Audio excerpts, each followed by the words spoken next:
শীতকাল মানেই কড়াইশুঁটি দিয়ে কচুরি পরোটা আমরা অনেক রকম রেসিপি বাড়িতে বানিয়ে থাকি, কিন্তু আজকে সেরকমই একটা রেসিপি তোমাদের সঙ্গে শেয়ার করব, অথচ সেটা হবে আটা বা ময়দা ছাড়া। ভাবছো তো সেটা কি করে সম্ভব? আজকের রেসিপিতে আমি তোমাদের সঙ্গে সেটাই শেয়ার করব, আটা বা ময়দা ছাড়া একদমই স্বাস্থ্যকরভাবে সকালে জলখাবারে বা রাতের ডিনারে রেসিপিটা একদিন বাড়িতে বানিয়ে সবাইকে তাক লাগিয়ে দাও। খেতেও কিন্তু হবে সবচেয়ে সেরা স্বাদের। তো চলো দেখে নেওয়া যাক রেসিপিটা। তো রেসিপিটা বানিয়ে নেওয়ার জন্য সবার প্রথমে আমাদের এখানে একটা ভাজা মশলা বানাতে হবে। তার জন্য গ্যাসের ওপরে একটা ফ্রাইং প্যান বসিয়ে খুব ভালো করে গরম করতে হবে। প্রথমে ফ্লেমটাকে এই সময় মিডিয়ামে করে দিয়েছিলাম। এবার এর মধ্যে কিছু গোটা মশলা অ্যাড করব, যার মধ্যে রয়েছে 1 টেবিল চামচ করে গোটা ধনে, জিরে, মৌরি, 3 থেকে 4টে শুকনো লঙ্কা বা ঝাল মতন শুকনো লঙ্কা। সমস্ত গোটা মশলাগুলো ফ্রাই প্যানে দিয়ে এবার শুকনো খোলায় খুব ভালো মতন টেলে নিতে হবে। তবে তার আগে সামান্য পরিমাণে একটু নুন দিলাম, এতে করে কিন্তু মশলাগুলোর মধ্যে একটা ময়েশ্চার তৈরি হবে আর মশলাগুলো গুঁড়ো করার সময় খুব সহজে কিন্তু গুঁড়ো হয়ে যাবে। এইভাবে ফ্লেমটাকে মিডিয়ামে রেখে একটু সময় নিয়ে টেলে নেব, যতক্ষণ না পর্যন্ত মশলা থেকে একটা সুন্দর গন্ধ বেরোতে শুরু করছে। প্রায় 3 থেকে 4 মিনিট মশলাগুলোকে টেলে নিতে হবে, আর দেখতেই পাচ্ছ একটা সুন্দর কালার চেঞ্জও হয়ে গেছে আর একটা সুন্দর গন্ধ বেরোতে শুরু করে দিয়েছে। এবার মশলাগুলোকে নামিয়ে ঠান্ডা করে নিয়ে মিক্সিতে ভালো করে গুঁড়ো করতে হবে। ভাজা মশলাটা একটা সাইডে করে দিলাম, তারপরে ওই একই মিক্সিং জারের মধ্যে অ্যাড করতে হবে এরকম বাটি মেপে 1 বাটি কড়াইশুঁটি। তোমরা পরিমাণটা যে যেরকমভাবে করবে তার উপরে কিন্তু কড়াইশুঁটি নিয়ে নেবে। 1 বাটি কড়াইশুঁটি নিয়ে এবার এর মধ্যে অ্যাড করতে হবে আদা, কাঁচা লঙ্কা। কাঁচা লঙ্কাটা একটা সুন্দর ফ্লেভারের জন্য অল্প করে জল দিয়ে এবারে এটাকে খুব ভালো করে পেস্ট করতে হবে, যেন এর মধ্যে কোনো রকম মটরশুঁটির শক্ত দানা না থাকে। দেখতেই পাচ্ছ বন্ধুরা, ঠিক এরকম করে একটা ফাইন পেস্ট বানিয়ে নিতে হবে। এবার ওই একই ফ্রাইং প্যান গ্যাসের ওপরে বসিয়ে তারপরে দিচ্ছি পরিমাণ মতন অল্প সাদা তেল। তেলের পরিমাণটা খুব একটা বেশি লাগবে না, অল্প করে তেল দিয়ে খুব ভালো করে গরম করতে হবে। এবার এর মধ্যে অ্যাড করতে হবে সামান্য কালো জিরে আর একদমই সামান্য পরিমাণে হিং। যদি কারো হিঙে অপছন্দ হয় তাহলে হিংটাকে স্কিপ করতে পারো। কালো জিরে হিংটাকে দিয়ে একটু তেলের সঙ্গে হালকা টেলে নিতে হবে, তারপরে এর মধ্যে অ্যাড করতে হবে ওই মটরশুঁটির পেস্টটা। সমস্ত মটরশুঁটির পেস্টটাকে দিয়ে এবার তেলের সঙ্গে ভালো মতো নেড়েচেড়ে মিশিয়ে নিতে হবে, আর এই সময় ফ্লেমটাকে মিডিয়ামে রাখতে হবে, তা না হলে নিচ থেকে ধরে যাবে। তারপরে এর মধ্যে আমরা মশলার জন্য অ্যাড করব স্বাদ মতো নুন, সামান্য হলুদের গুঁড়ো, আর অবশ্যই এর মধ্যে অ্যাড করতে হবে স্বাদ মতন চিনি, তা না হলে কিন্তু রেসিপিটা খেতে ভালো হবে না। আর যে ভাজা মশলাটা আমি আগে থেকে বানিয়ে রাখলাম তার থেকে 1/2 টিস্পুন মতন ভাজা মশলা এর মধ্যে অ্যাড করলাম।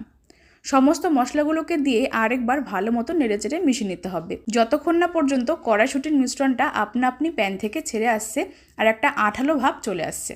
ততক্ষণে তোমরা কমেন্টে জানিয়ে ফেলো যে আজকের রেসিপি কে কোন জায়গা থেকে দেখছো, তাহলে আমি তোমাদের প্রত্যেকের কমেন্টে ধন্যবাদ জানাতে পারবো। আর আজকের রেসিপিটা যদি ফেসবুক পেজ থেকে দেখছো তাহলে ফুডি মিতা 02 পেজটিকে ফলো করে দিও, আর যদি ইউটিউব থেকে দেখছো তাহলে মিতা সুরজন চ্যানেলটিকে সাবস্ক্রাইব করে পাশে বেল আইকনটা প্রেস করতে একদমই ভুলো না। আর দেখতেই পাচ্ছ একটা সময় কিন্তু মিশ্রণটা আপনা আপনি প্যান থেকে ছেড়ে আসছে। এই সময় সবশেষে এর মধ্যে আরও খানিকটা ভাজা মশলা অ্যাড করছি একটা সুন্দর ফ্লেভারের জন্য। এবার এই কড়াইশুঁটির পুরটা একটা প্লেটের মধ্যে নামিয়ে কিছুক্ষণ ঠান্ডা করতে হবে। এবার অন্যদিকে একটা বড় পাত্রের মধ্যে নিচ্ছি এরকম বাটি মেপে 2 বাটি পাতলা চিড়ে। আমি এখানে মেজারমেন্টটা এরকম বাটি মেপে করলাম, তবে তোমরা চাইলে কাপ মেপেও করতে পারো। এখানে ওজন হিসাবে প্রায় 150 গ্রাম মতন পাতলা চিড়ে নিয়েছি, আর অবশ্যই কিন্তু চিড়েটা তোমাদের পাতলাই ব্যবহার করতে হবে।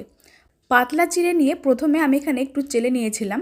এবার এর মধ্যে অল্প অল্প করে জল দিয়ে চিড়েটাকে খুব ভালো করে কিছুক্ষণ ভিজিয়ে রাখতে হবে। তবে চিড়ের মধ্যে খুব একটা বেশি পরিমাণে জল দেবে না, তা না হলে কিন্তু একদমই নরম হয়ে যাবে। আমি এখানে মেজারমেন্ট কাপের 1 কাপ জল নিয়েছিলাম, তবে জলটা আমি এখানে একদমই অল্প করে দিয়েছি। তারপরে চিড়েটাকে খুব ভালো করে মিশিয়ে কিছুক্ষণ ভিজিয়ে রাখতে হবে। মোটামুটি 5 থেকে 7 মিনিটের মধ্যে কিন্তু চিড়েটা ভালো মতন ভিজে গিয়ে নরম হয়ে গেছে আর পরিমাণে অনেকটা বেড়ে গেছে। একটু সময় নিয়ে আর এর মধ্যে কোনো রকম জল না দিয়ে খুব ভালো করে হাত দিয়ে চটকে একটা ডো ফর্মে বানাতে হবে। তবে তোমরা যদি চাও এর মধ্যে সামান্য বাইন্ডিংয়ের জন্য 2 থেকে 3 টেবিল চামচ ময়দা বা আটা ব্যবহার করতে পারো। এতে করে বাইন্ডিংটা খুবই ভালো হবে আর রেসিপিটা তৈরি করতেও সুবিধা হবে। তারপরে ভালো করে মেখে ঠিক এরকম একটা সফট করে ডো মাখতে হবে। খুব একটা বেশি শক্তও না, আবার একদম নরমও না। আর ডোটাকে মেখে নেওয়ার সময় মাঝখানে সামান্য পরিমাণে একটুখানি তেল অ্যাড করলাম, এতে করে কিন্তু ডোটা হাতে লেগে আসবে না আর খুব সহজে হাত থেকে ছেড়ে যাবে।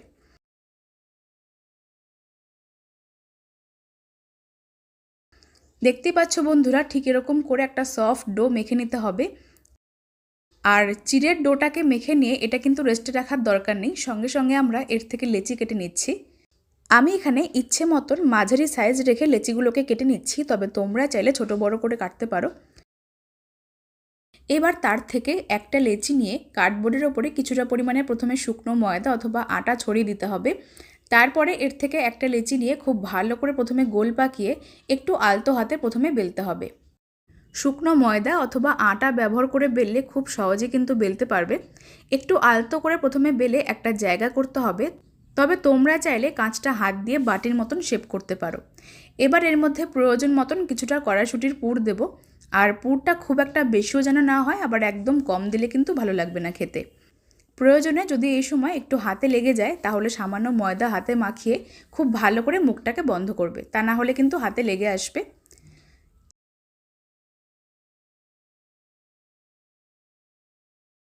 এইভাবে খুব ভালো করে কিন্তু মুখটাকে বন্ধ করতে হবে আর হাত দিয়ে চেপে চেপে কড়াইশুঁটির পুরটাকে সব দিকটা ভালো করে ছড়িয়ে দিতে হবে।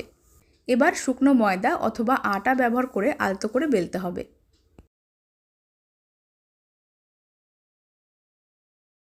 যারা স্বাস্থ্যকরভাবে কিছু খেতে চাইছো তারা কিন্তু চিড়ে দিয়ে তৈরি এই রেসিপিটা একদম কম তেলে তোমরা বাড়িতে একদিন বানিয়ে খেতে পারো।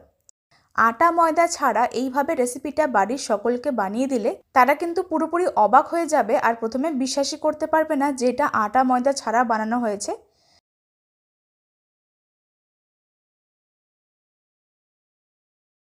চিড়ে আর কড়াইশুঁটির পরোটাগুলোকে এইভাবে আলতো হাতে বেলে নিয়ে এবার এগুলোকে আমরা খুবই অল্প তেলে সেঁকে নেব। তার জন্য একটা ফ্রাই প্যানের মধ্যে প্রথমে একটা পরোটা দিয়ে শুকনো অবস্থায় এপিটোপিট ভালো করে সেঁকে নিতে হবে, তা না হলে চিড়ের কোটিংটা ওপরে কাঁচা থেকে যাবে। শুকনো অবস্থায় এপিটোপিট ভালো করে সেঁকে একদমই সামান্য পরিমাণে তেল ছড়িয়ে এপিটোপিট ভালো করে ভাজতে হবে। আমি এখানে একটা কড়াইশুঁটির পরোটা অল্প করে তেল দিয়ে ভেজে শেয়ার করলাম, আরেকটা তোমাদের সঙ্গে একদমই তেল ছাড়া শুকনো অবস্থায় ভেজে দেখাচ্ছি, সেটাও কিন্তু খেতে খুবই সফট আর নরম তুলতুলে হয়। তোমরা চাইলে তেল ছাড়া অথবা তেল দিয়ে দুরকমভাবেই খেতে পারো। সবগুলো চিড়ে আর কড়াইশুঁটির পরোটাগুলোকে একই রকম করে ভেজে সার্ভ করে নিয়েছিলাম। এগুলো তোমরা সকালে জলখাবারে এমনিও খেতে পারো অথবা যে কোনো গ্রেভি আইটেম দিয়ে খুব সহজে পরিবেশন করতে পারো। তো বন্ধুরা, আমার আজকের রেসিপি তোমাদের কাছে ভালো লেগে থাকলে লাইক, কমেন্ট আর শেয়ার করতে ভুলো না। রেসিপিটা ফেসবুক পেজ থেকে দেখলে পেজটিকে ফলো করে দিও, আর ইউটিউব থেকে দেখলে চ্যানেলটিকে সাবস্ক্রাইব করে পাশে বেল আইকনটা প্রেস করে দিও। আজকের মতন এই পর্যন্তই। তোমরা সবাই খুব ভালো থেকো, সুস্থ থেকো। ধন্যবাদ।